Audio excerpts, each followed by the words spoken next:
Welcome to Friendly Lil Moshers, the podcast about music, concerts, and shenanigans. I'm Divya. I'm Savannah. Welcome to episode 3. We're still making stuff. Shout out to our friends that we forced to listen to our podcast, and shout out to any other random people that listen to our podcast. We appreciate you greatly.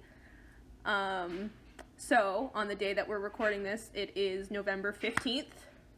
On Friday, so 2 days ago, All Time Low did their third Basement Series concert, their second band member set. So it was Zack Merrick's set, their bassist. He did a really good job. It was the man lives in Hawaii, for God's sake, so it was good vibes the whole way around. The vibes were high. And he also definitely, structured it like a concert. It felt like a show, because it had that little, lull and then coming back up. Yeah, I think Ryan just threw half of Future Hearts at you to start. Ryan was, straight bangers and bops, and then Zack was bangers and bops, a little bit of a break, bangers and bops. He also did, what did they play off of Dirty Work? I don't think they've played live before. Why am I blanking on it? Just the Way I'm Not? Was that it? I don't even... Yeah, I don't actually know what was played. I just know I was happy about it. Yeah. Or was it Return the Favor? I think it might have been Return the Favor. Is that the song I just said? I don't know. I'm blacking out here. And then they also played Thanks to You off of Don't Panic, which I enjoyed. And Take Cover. Take Cover. I love that song, and I'm glad that they played a random B-side. And probably my favorite song off of last... Blah, blah, blah, blah, blah, blah. I can't say it. You say it. Last Young Renegades from 2017. Yeah, that one. I don't know why I struggled with that today. But yeah, he played Dirty Laundry. They played Dirty Laundry. And it's a jam. They also play Dark Side of Your Room, which they call Bedpost, which I guess is fair because they do say Bedpost a lot in that song. But I think that's my favorite off of Last Young Renegades, besides the song Last Young Renegades. So stoked on that. They played Weightless, which I'll never not love that song. I believe that's his favorite song. If I had to pick one song, it'd be Weightless. It's really? You're so quiet. I think he just relates to, maybe it's not my weekend, but it's gonna be my year. But then it's not your weekend the whole year, so then is it really your year? I feel like he relates to the sentiment a lot. And then we got into the post-show with our favorite friend, Michael Gunzelson or something. His last name is Gunzelson or Gunzelton or something stupid. His name is Mike. Let's just call him that. Guns is such a ridiculous name for a human. And I am growing to hate him. You and every other fan who watched that stream. I don't know. The hashtag was supposed to be for asking them questions on Twitter, but it just became a shit on Guns. He did ask better questions this time, but he does such a bad job. And it's almost like the band doesn't really want to talk to him either, and it just makes the whole thing super uncomfortable. You could tell Zack was before it even started, he was done with the mans. But he also kept insulting Jack's intelligence. And, we have a theory that Jack is, very smart. He just wasn't challenged enough. That's why he's, comes across as stupid. I think I think he almost chooses to, because he thinks it's funny, and it is funny, but, like, he's clearly very smart. Like, you can't be this successful and not be smart at this point. Like, you just can't. So, it's annoying when Guns is like, oh, dick jokes, oh, boob jokes, oh, Jack parties too much. Like, can we kill that personality, please? It's not, we know it's not fully the whole thing, you know? So, yeah, overall it was really good. I'm excited to see, I think Alex's set is next in like 2 weeks. It's in December. It's after Thanksgiving. Excited to see what he does. If either Jack or Alex puts Coffee Shop Soundtrack on either of their sets, I will lose my mind. I'm thinking, I have this theory that Alex is just gonna be like hot take acoustic songs, or like a lot of songs that aren't acoustic, that he's gonna be like, yo, we could do this acoustic.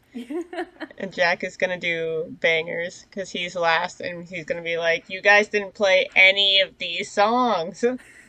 So 10 out of 10 Jack plays Dear Maria. Jax is just Stella for 12 songs. Or if they play Damned If I Do, Damned If I Don't, I swear I will lose my mind. I think I'll just lose my mind anyways. There's no way they can make bad sets. But there's not a song I dislike. Oh, wait. That's not true. They played Missing You, which I think we both of us don't love it. I can't really explain why I don't like it. It just feels like it misses the mark for me. Like, I get the message. I get the point. It just doesn't quite hit it. I don't know. It also, like, it sounds like a very feel-good song, and I think it's supposed to be a feel-good song, but also, like, very dark, and it's almost uncomfortable with it. Such a feel-good beat to it. Yeah, I also feel like, I don't know, I, like, re-listened to their set, and it just seems very, like, don't kill yourself, we're gonna miss you, which, like, I think everybody who's ever struggled with that is aware that that is the, like, issue. I don't know. I feel like it didn't necessarily add anything to my life, and I know a lot of people really love it, but, that's not it for me. So, we were gonna talk about, building off of last week's episode, talking about, like, merch and, like, VIP and meet and greets. But some shit went down on Twitter last night, also concerning All Time Low, and we kind of decided to pivot, and we're gonna talk about cancel culture and fandoms. Because if anybody missed it, I think what happened is Alex, like, retweeted something about COVID and, like, following COVID restrictions. And then Twitter just, like, jumped down his throat for no clear reason, in my opinion. They're freaking out at him for being in LA. And it's like, he's very clearly working. He didn't just go to hang out with Jack. The bigger thing is, they're giving him a hard time about what Ryan's doing, and it's like, he's not Ryan. He's not in charge of this man. Right. He knows this man, but he's not babysitting him. You can't, like, I'm mad at you because your friend's doing something stupid. Yeah. Like, what are we doing, world?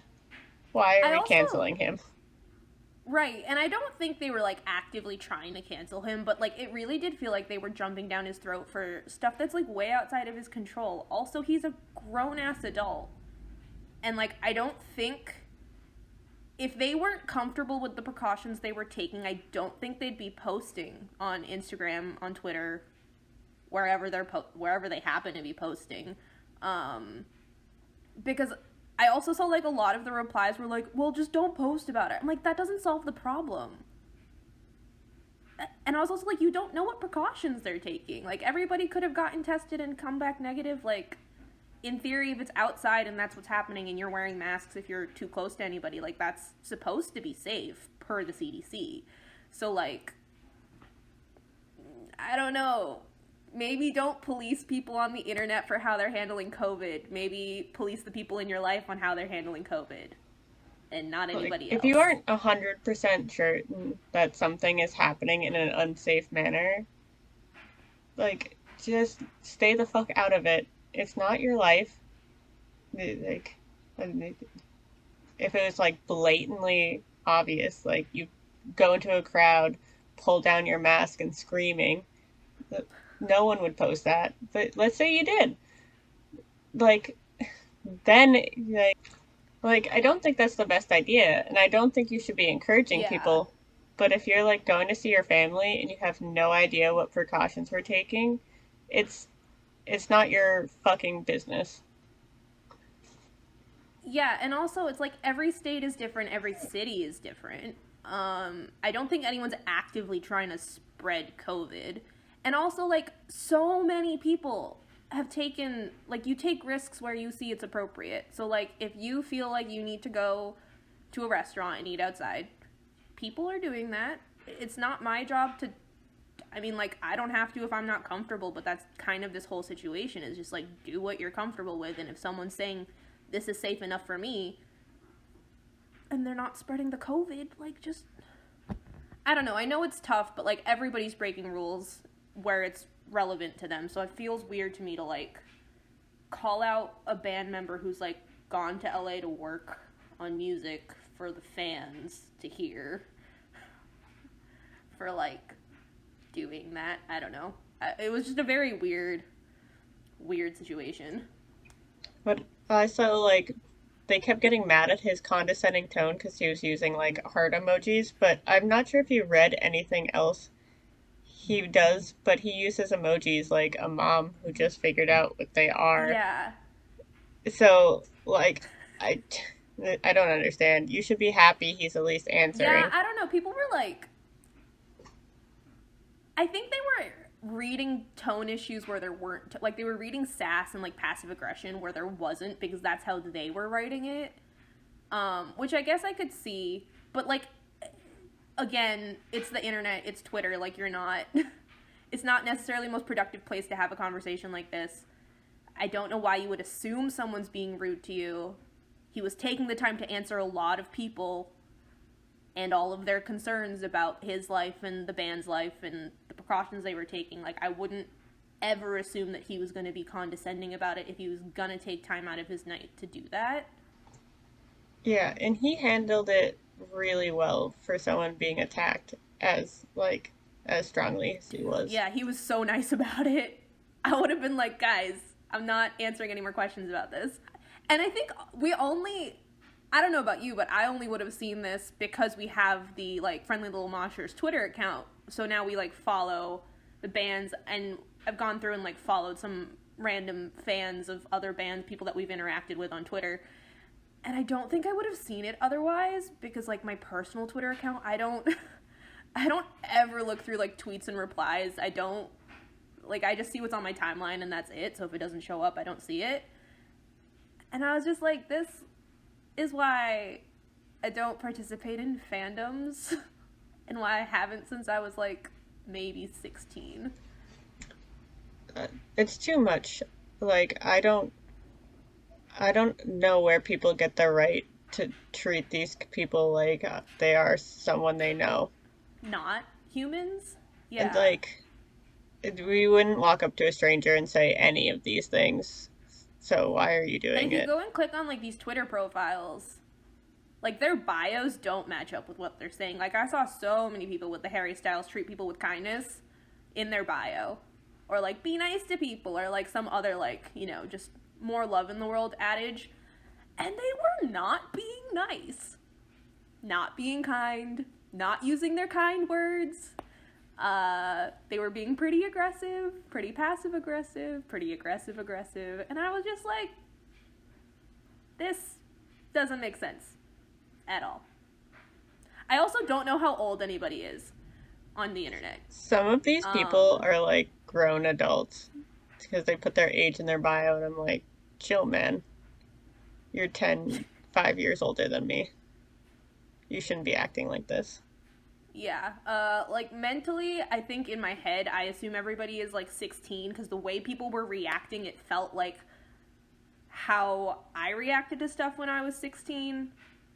as a 23-year-old adult person, quote-unquote adult person, I definitely don't read into tone as much as I think I used to. Like, I don't see perceived slights as much. And people were like, I don't know, bringing old stuff up. It was just very weird. Twitter's like a very weird fandom. I think my only experience with like actual fandoms has been like Tumblr. And even that, like, I never fully got in. Like, I never made friends within the fandoms of, I don't even know. My first blog was like not even an all-time low blog. I did try to run a One Direction blog from ages 14, I think, to 16. And it didn't go very well. So that was like my one attempt at like joining a fandom, but I'm so glad I never did the Twitter thing. So glad I never did the Instagram thing. It just seems like a nightmare to me. Let's put it this way. I play League of Legends, which has some toxic teenagers playing. And the Twitter is like 15 times worse. So, like, if you know anything about League, you understand how toxic these people are. And, like, I popped into Twitter for one day looking at tweets, and I was like, oh my god, this is why I don't use this anymore. I just, like, I don't know, it feels weird that, like, you put people that you look up to on a pedestal and then also treat them like crap. Like, it is harassment for the most part. And I know you can, like, just choose not to see it, but then they get shit on for, like, not interacting with fans enough. And then if they interact with fans, then they get canceled. So, like, I don't... Being, like, that level, it seems very, very difficult. And obviously, as a normal person, I'll never understand it. But, dude, woof. We do want to say, as, like, a disclaimer, we know, we agree COVID is really serious and should be taken seriously. Mm-hmm. But, again, like, yeah, I give people the benefit of the doubt that they're doing things correctly. But that's just the way I think it should work. But cancel culture is important when people are actual terrible humans. Like, we're not saying you shouldn't be banning bands all the time. Some of them deserve everything that comes to them. Absolutely. If it has anything to do with, like, abuse of any form, I don't want them to, like, they need to be canceled. They need to be, like, you need to stop supporting them. You need to, you know, stop listening. Don't buy any of their stuff. Like, don't give them streams. Whole 9 yards. If it's, like, they said something slightly insensitive, they've apologized, they've clearly learned from it. It's not my place to accept apologies that aren't intended for me, but, like, for the most part, if they've shown growth, I'm willing to put them on, like, a trial period. If it's growth from abuse, I'm glad they've grown, but we're still not supporting them. Yeah, there definitely is a fine line of when we should be forgiving people, but, like, for getting mad about how someone may or may not be handling a pandemic that you have no way of actually validating is ridiculous to me. Yeah, not grounds for canceling. Not at all. Maybe, like, you can be like, I don't agree with that, which is how the world works. You don't agree with people. Look at the state of the country right now. The state of the country. Oh, yeah. Shout out Joe Biden. Shout out Joe Biden.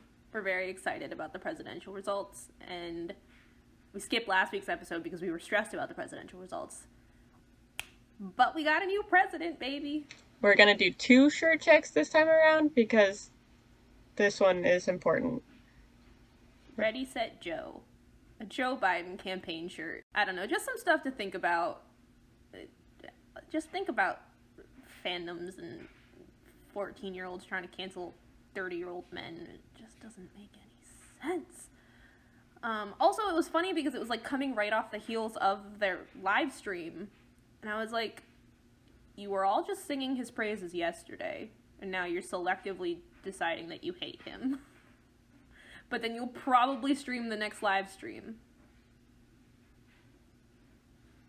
Make it make sense.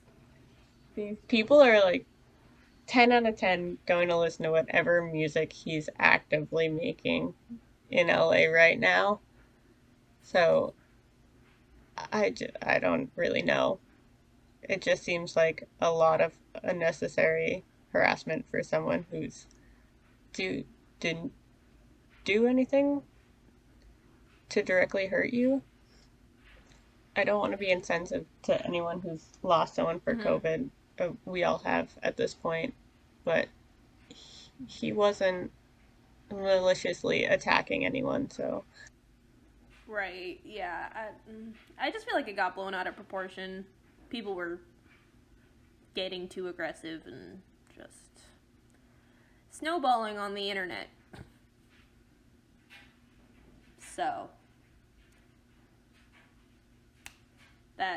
don't do that. That's our takeaway from this. Any other thoughts on, like, fandoms, Savannah? Have you ever been a part of one? Besides League of Nerds? I enjoy video games like kids do these days. I'm not a kid, I don't know why I said that. But I do have a funny story about how one of my Instagram accounts was like hacked and then repurposed for a wanted. Do you remember the one? Yes. Oh my god, they were like fake One Direction. Yeah, the Walmart brand One Direction. It was hacked and made into the wanted fan page. And they had one of my pictures and shit, and they were like, "This is me," and I was like, "This is weird." But that's what I get for making my password my name. But also, we're done doing that. That's so funny. Oh man, yeah. I don't think I ever got my Instagram hacked by anybody who's trying to make a fan page out of it. What a great practical joke. I don't know why I switched away from that. I think maybe I got locked out, and that's why, and I couldn't remember the password that again was my name. All possible. But I'm an idiot. But I checked back on that account and I was like, what happened? That was a fun time. Yeah, dude. I'm glad neither of us ever got deep into fandoms. Over the course of quarantine, if nobody could tell from the first 3 episodes, got a little too obsessed with water parks. I kind of slept on them for a really long time. I think I've seen them twice live, but for some reason just never bothered to care about them. And then I listened to fandom, and then I kind of tailspinned into trying to learn the history of the band. Obviously I don't stalk band members anymore because I'm not 15, but I was just trying to figure out timeline, all of that sort of stuff when the albums came out, whatever they've put out on the internet. And I found out that their fandom is freaking nuts and terrible. They're so awful. There are some nice people, but for the most part, everything I've seen on the internet that's related to water parks fans is just garbage. So I'm sorry if you're a Parksy, which I hate saying out loud, but sorry if you're a Parksy and you're listening to this, but y'all suck. Yeah, I haven't really deep dove into water parks that much, but I've been trying to get her to listen to fandom. She won't. I've listened to some of it. I don't have the amount of energy for the amount of things I need to listen to and play and work. Only 3 albums, and they, honestly, I think half the reason I like them so much is that they're just very creative. They're not trying to be your basic pop punk band, and they don't want to be.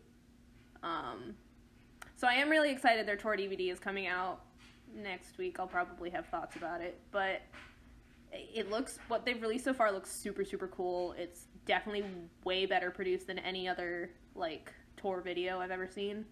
And it's, like, its own experience, so I don't think it's meant to be, like, we're bringing you to a show. It's, like, we're bringing you a DVD. It's a DVD. Like, you're not consuming it the same way you would consume a concert.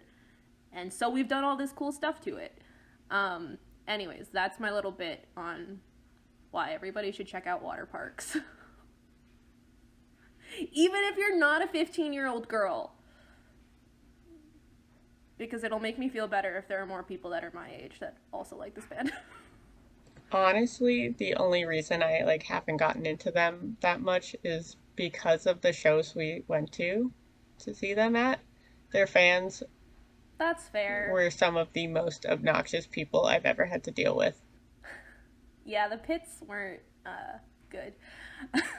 Wait, so who did they open for? Because I know they opened for All Time Low on the last Young Renegades tour. Wasn't that Swimmers? It was both of them, because I think it was water parks and Swimmers. Oh, it was the Election Day show. So in 2016, we saw Sleeping with Sirens, State Champs, Tonight Alive, and then water parks open for those three. And then we didn't listen to any of those bands on this Election Day because we didn't want to jinx ourselves, and it clearly worked. Now we're listening to State Champs back there. That was wild. Definitely a weird crowd. Just like water parks and Sleeping with Sirens. And I think it was like well before, I don't even know what album had come out at that point. It was 2016. I feel like they were probably in between album cycles. And then 2017, I don't know the timeline, but I feel like it was definitely very, very weird. Also, when we saw them with All Time Low, like, literally my only thought was, they look like a smaller version of All Time Low. Because there's less people, and then, like, I think Alex and Austin had, like, blue hair at the same time, and I was like, why are you the same people? What's going on? It weirdly felt like looking at the water parks fans at that show felt like me at my first All Time Low show. Like, I was in this weird time warp where, like, adult me was seeing adult All Time Low, but, like, teenage me was seeing water parks. Yeah, it was so funny, too, because I think we had also that year had also seen Simple Plan, and I consider Simple Plan to be, like, All Time Low's dads. So, like, Pierre, and then Alex, and then Austin, it's like they're like a little family because they all kind of look the same. I don't know. Maybe I'm wrong. But I don't know if they look the same so much as they all have the same vibe to me. As, like, frontmen. So, just not the fandom that we meant to talk about, but the fandom we got. Everybody go stream Fandom. Because they also bring up in that album some good points about the music industry and fandoms in general and why everything is so chaotic and messy all the time. So. Or just rewatch the Weightless music video. True. It's like becoming more and more relevant. I don't know why. That it's like aged super Like, Zack well. didn't know this was going to happen when he picked Weightless. But look what he did. Poor man is canceling his own band. It is my weekend. Yeah, so I don't know if you have any other thoughts on what we've talked about, but that was pretty much it from me. That's about all I got. And less exciting, well, not less exciting, but less just dramatic news. The Movement's live stream was definitely not dramatic, but Movement's live stream was pretty good. I missed theirs. I didn't pay for it, but I saw enough clips on people's Instagram stories that to feel like I watched it. That's still happening. We have moved to virtual concerts, and people are still posting, like, 20-minute stories of the live stream concert. And I didn't think it was gonna happen, but here we are. If anybody wants to explain to me why it's happening, I'm happy to hear it. I just don't get it. I send, like, 1 or 2 snaps to my friends to, like, let them know. In case you forgot, this thing is happening right now. I did it with Steen's stream, the Silver Stream. I was really mad they didn't call it that. But they leaked Redux 2. I guess it wasn't they consciously played it, so it wasn't really a leak, but they played a test pressing on their first ever Twitch stream, so they're going to get banned immediately by the DMCA, but, whatever. Worth it. Yeah, honestly, hire us for coming up with names for stuff, and also for coming up with merch ideas, because we have better ideas than some of these bands do about names. Silverstream. Genius. I don't know why they didn't do that. People do want, whenever they make the third Redux, to call it Redux, and I'm so here for it. That would be so funny. Silverstream is usually good about it, because they did Quarantine, which was a fun one. Not bad. But the stream I was really mad was not Silverstream. Well, things to look forward to. Thanksgiving's coming up. Redux coming up. Fandom live in the UK coming up. And then All Time Low's next stream. I don't know if anybody else is doing any streams, but if they are, we will probably talk about it. There's Mayday. Stay tuned for that. And I think that's it for this episode. Thanks to our sponsors. We don't have any. Vans sponsor us, please. Off the wall. Very sturdy shoes. I would like a new pair of MTEs 2.0s in the blue gray ones that they have. Yeah, Savannah just got some new ones. So thanks to Vans for sponsoring our lives, and maybe also this podcast. See you in the next episode. Don't forget to follow us on socials and subscribe and stuff. They're in the description. You know what to do. You've been on the internet before. Well, see ya.